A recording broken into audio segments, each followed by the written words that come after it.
theme of this conference is once more until the breach, which you all know from Henry V. It's being held, this conference is being held in the context of a strong commitment by the opposition party, by the leader of the opposition and his party, which may well take government next year, a very strong commitment, not only towards turning Australia into some form of politicians' republic, but also doing it in a way which circumvents and undermines the Constitution and the constitutional intention of the founders.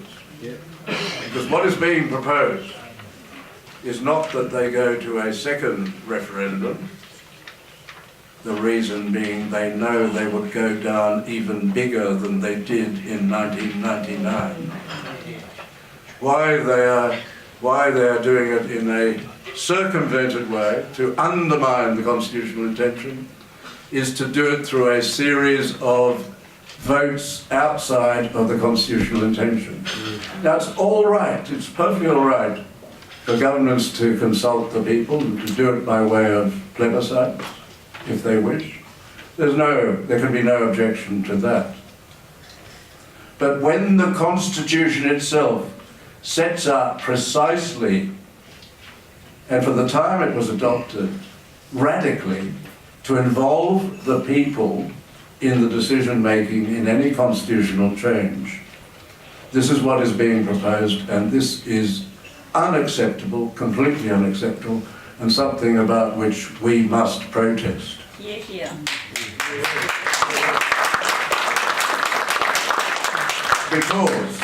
Because there will be, it seems, two plebiscites.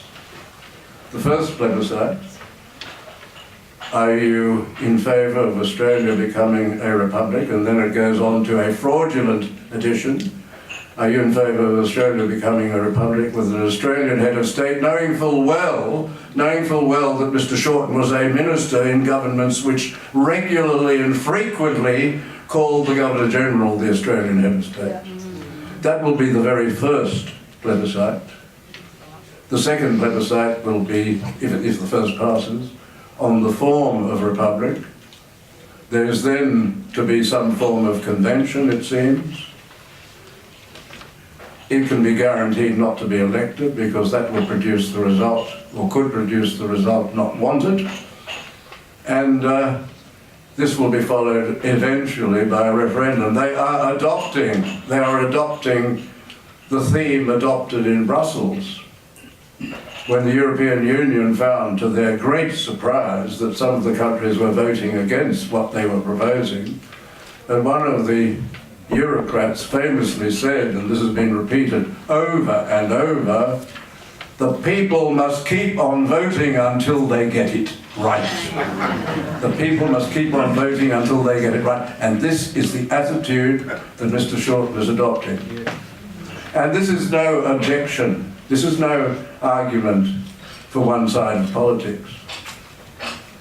Because all of the great leaders of the Australian Labor Party have been constitutional monarchists.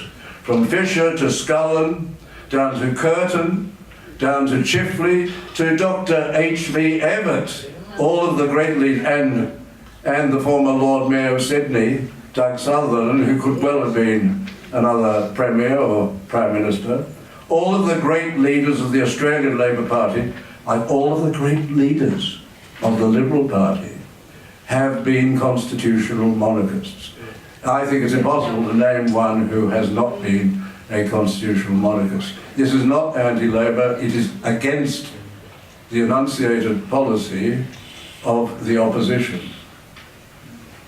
This plebiscite will be even worse than an attempt to circumvent the Constitution, because it is an invitation to the people of Australia to give a vote of no confidence in the Constitution, one of the most successful constitutions in all the world, an invitation to give a vote of no confidence in that Constitution without there being any alternative on the table.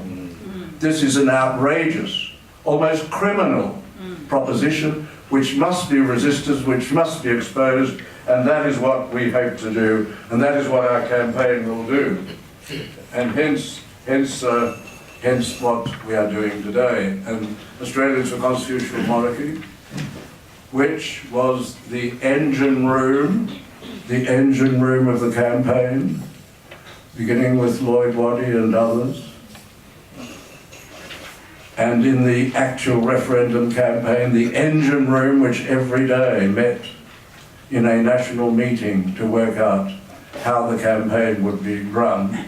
Australians for Constitutional Monarchy has obviously to revive itself and to ensure, since we know how to campaign, that we win this coming campaign.